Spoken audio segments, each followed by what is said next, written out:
Bonjour. Dans une précédente vidéo, qui avait pour titre « Un assassin tellement romantique », on a suivi un homme qui avait des méthodes très particulières pour rompre, et qu'il fallait à un moment payer l'addition. Cette fois-ci, dans cette histoire remords, voilà de nouveau un homme qui lui aussi est confronté avec ses démons et qui devra peut-être lui aussi payer une lourde addition.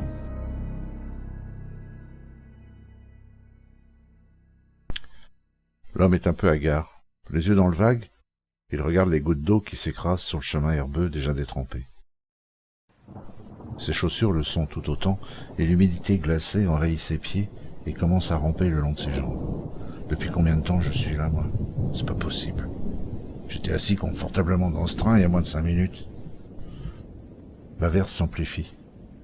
Il commence à être trempé, et avant de l'être complètement, il retire sa veste de costume en alpaga bleu nuit pour s'en couvrir la tête. Son portable, bousculé, tombe au sol, où il atterrit dans une flaque en formation. Quel imbécile! Manquait plus que ça, encore 300 balles de foutu. Il le ramasse, le secoue pour faire tomber quelques brins d'herbe collés, et le met machinalement dans la poche de son pantalon.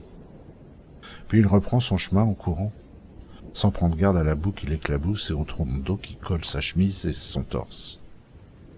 Subitement, il s'écroule sur la souche d'un arbre, à bout de souffle, étonné de la violente brûlure à la poitrine qui le cloue sur place. Ah, je vais être obligé de consulter, c'est la 2e fois que j'ai cette foutue douleur. Ah, mais qu'est-ce que je fais ici? Qu'est-ce que je fiche ici? Ah, je suis tout de même pas tombé du train, c'est pas possible. Je serais blessé. Mais il est où ce train? Il se retourne, ne voyant qu'une étendue d'eau saumâtre, avec, semble-t-il, à son extrémité, un ponton d'une dizaine de mètres surplombant des berges marécageuses. La douleur s'apaise quelque peu, et l'impression d'un étau lui en serrant le cœur se relâche. Il se lève avec précaution et décide de se diriger vers ce qui lui paraît être la seule issue pour le moment. Au fur et à mesure qu'il avance, un brouillard pénétrant s'épaissit de plus en plus, comme s'il voulait l'envelopper. Il pose un pied sur les planches glissantes de l'édifice de bois, et le sifflet strident d'un train retentit. Mais qu'est-ce que ça peut bien vouloir dire? Il y a à peine 5 minutes, j'étais tranquillement installé au chaud, en classe affaires, dans le TGV Paris-Quimper. J'étais occupé à travailler sur mon ordi, le contrat de fusion qu'il est indispensable de définir, déployer et piloter, ce plan reposant sur des chantiers de mise en œuvre opérationnelle. Tiens, au fait, il est passé où mon PC? Ah, c'est pas vrai. Ah, je les collectionne, moi, aujourd'hui. Manquerait plus qu'il tombe dans les mains de la concurrence. Ah, ce serait 2 années de travail fichues en l'air. Tout en maugréant, l'homme s'enfonce dans le brouillard, qu'il l'avale. Mais à peine a-t-il franchi le 1er mètre du ponton qu'il est pétrifié par la scène qui se déroule devant ses yeux. Un groupe de personnes monte en silence sur une barge qui donne l'impression qu'elle va couler et s'enfoncer au fond de la rivière, à chaque nouvel arrivant. Le dernier embarqué est un jeune garçon, secoué de sanglots. Notre naufragé du TGV interpelle la forme noire qui semble être le responsable de l'embarcation. « Attendez-moi, où allez-vous » Personne ne tient compte de ses injonctions, et chacun poursuit son embarquement, dans le silence, en bon ordre, avec un semblant de résignation lorsqu'il passe tête basse devant la forme noire. Le voyageur perdu n'a pas le temps de réagir qu'il se retrouve le dernier de là-bas, la file, à l'arrière du bateau qui commence à glisser sur la rivière. Mais c'est incroyable ça, on aurait pu me demander mon avis quand même. Qui m'a mis là-dedans? Vous savez qui je suis au moins? Monsieur Alban de la Patelière, directeur général du cabinet d'expertise comptable et audit financier de Paris. Tout en s'agitant, Alban tape sur l'épaule du passager qui se trouve devant lui. D'abord surpris, il est ensuite envahi par un sentiment de terreur qui le glace sur place. Sa main vient de passer au travers de l'homme. Il n'ose pas recommencer son geste et se reprend vite. Bon, ça doit être que les effets de la fatigue et du surmenage depuis le projet de ses nouvelles fusions avec les sociétés de Philadelphie. Il refait une timide tentative, mais le résultat est identique. Il s'avance un peu, constate avec effroi qu'il passe au travers du jeune homme. Dans la panique, Alban a le réflexe de sauter sur la berge qui n'est qu'à quelques centimètres, mais c'est impossible. Il est de nouveau saisi d'une violente crampe qui lui déchire la poitrine. « Arrêtez ce foutu bateau de malheur. Je veux descendre tout de suite. » Une voix caverneuse, qui est certainement celle de la créature qui manie la perche, se fait entendre.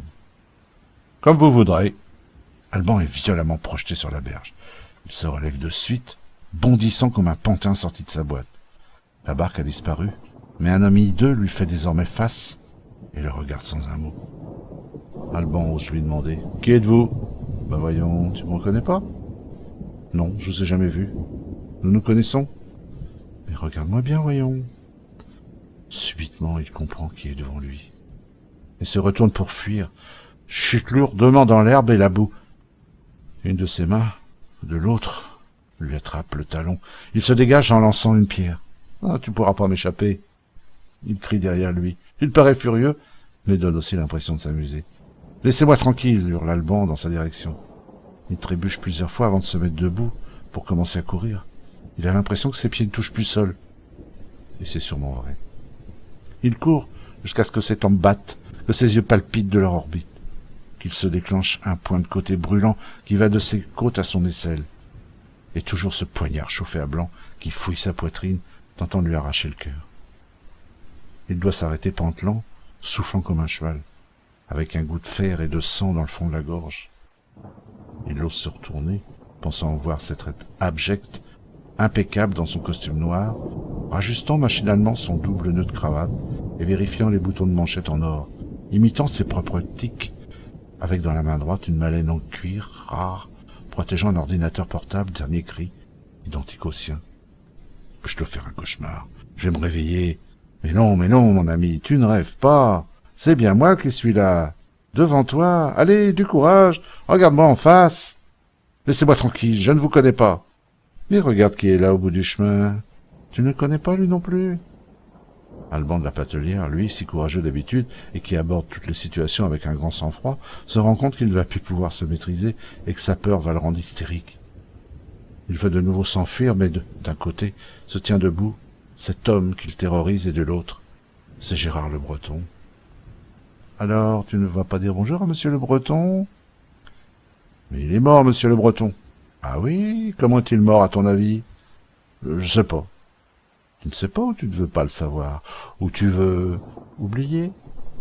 Laissez-moi tranquille à la fin, laissez-moi. » Gérard le Breton s'active à monter sur un tas de pierres et se passe calmement une corde autour du cou.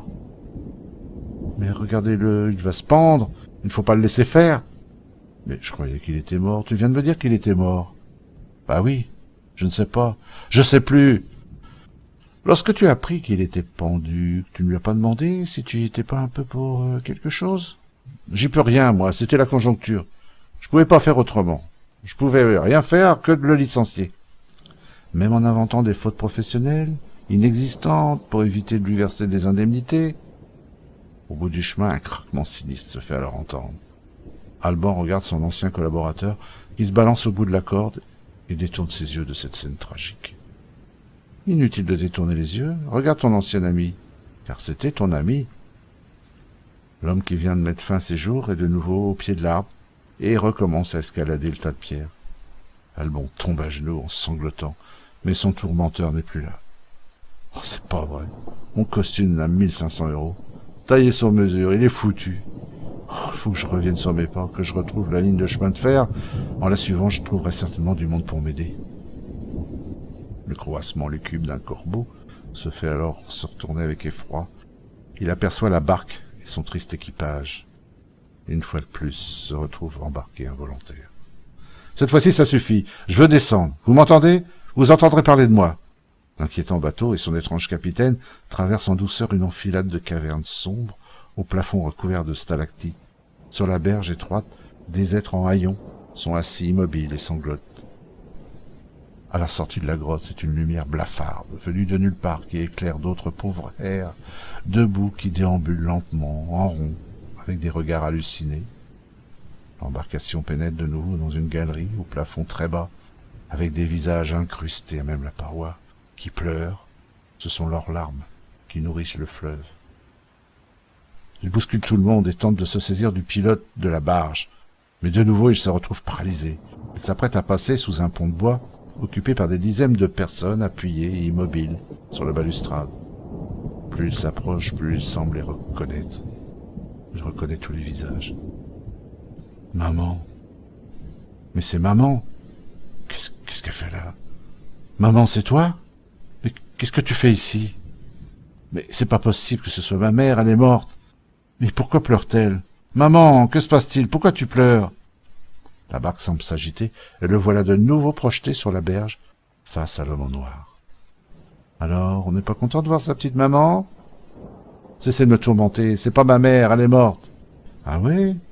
Et tu te rappelles, parce qu'elle t'avait demandé sur son lit de mort? Taisez-vous, je veux plus vous entendre. Mais si, voyons, rappelle-toi, elle te demandait pas grand-chose, que tu passes juste la voir à l'hôpital, car elle savait qu'elle allait mourir, et voulait simplement te dire adieu, recevoir un dernier baiser de son fils. Et toi, où étais-tu, Alban de la Patelière, hein? Où étais-tu? Je sais pas, je sais plus. Taisez-vous. Je vais te dire où tu étais. Au golf. Oui, tu jouais au golf. Avec le PDG de cette usine de construction navale. Oui, il fallait que j'obtienne absolument un contrat d'exclusivité. Et pendant ce temps, ta mère rendait son dernier souffle, toute seule, dans sa chambre d'hôpital, en attendant que son fils daigne lui rendre une petite visite. Et si tu regardes attentivement sur le pont, tu remarqueras qu'elle n'est pas seule. Il y a d'autres personnes de ta connaissance. Par exemple, ce petit garçon qui sanglote, là, tu le connais pas? Non, je l'ai jamais vu. Bah non, tu l'as jamais vu. Mais son papa, tu le connais bien. C'est ton ami, Pierre Bourdet. Mais Pierre n'a pas de fils. Enfin, il en a plus. Bah oui, il en a plus, justement. Tu te souviens pas du jour où il est venu te demander de lui prêter quelques milliers d'euros pour payer un voyage aux États-Unis à son fils, afin qu'il ait subisse l'opération de la dernière chance? C'était quoi pour toi cet argent? Toi qui voyages en classe affaires? Mais non, tu lui as pas donné cette chance. Oh mon Dieu, mais où suis-je? Mais qu'est-ce que je fais avec tous ces morts? Tu n'as pas une petite idée? Et vous, qui êtes-vous? Tu le sais, voyons qui je suis. Tu refuses de voir la vérité en face. Pourquoi avez-vous pris mon visage, ma voix? Mais parce que c'est toi, Alban. C'est toi qui est face à toi. Je suis tout bêtement ta conscience qui te parle. Tu n'aimes pas beaucoup ce qu'elle te dit. Alban s'écroule de tout son long sur la berge, les larmes brûlantes coulant tout le long de ses joues. Ce sont des larmes amères, celles du remords. Depuis combien de temps n'as-tu pas pleuré, Alban? Depuis combien de temps tes yeux sont-ils secs? Sont-ce des larmes de regret qui coulent? Maman, pardon. Pourquoi ne suis-je pas venu te serrer dans mes bras? J'aimerais tant pouvoir le faire maintenant. Ton temps n'est pas venu, Alban. Il n'est pas encore venu. Il va te falloir expier. Et peut-être pourras-tu une autre fois tenir ta mère dans tes bras. Le chemin va être long, douloureux, car tu vas vivre longtemps, très vieux, et tu devras vivre avec tes remords, et ne te pourras jamais apaiser. Mais moi, ta conscience, je viendrai sans cesse te visiter, pour ne pas que tu oublies. C'est bon, j'ai un rythme là, on le ramène. C'est bon, il n'est pas perdu. Eh bien, dis donc, vous revenez de loin, vous, monsieur, hein. Gardez bien le masque sur votre nez, ne bougez pas, ne vous agitez pas surtout. Tout va bien maintenant, tout va aller. Où suis-je? Que m'arrive-t-il? Qu'est-ce qui se passe? Où suis-je? Non, vous inquiétez pas, vous êtes dans l'ambulance qui vous conduit de la gare de Rennes, nous allons au CHU. N'ayez plus de crainte. Vous venez d'avoir un accident cardiaque dans le train à Paris-Quimper. Mais tout va bien maintenant, ça va aller. Ne craignez plus rien, monsieur, calmez-vous, vous ne craignez plus rien. Si, je crains, si j'ai des craintes. Beaucoup de craintes même, beaucoup.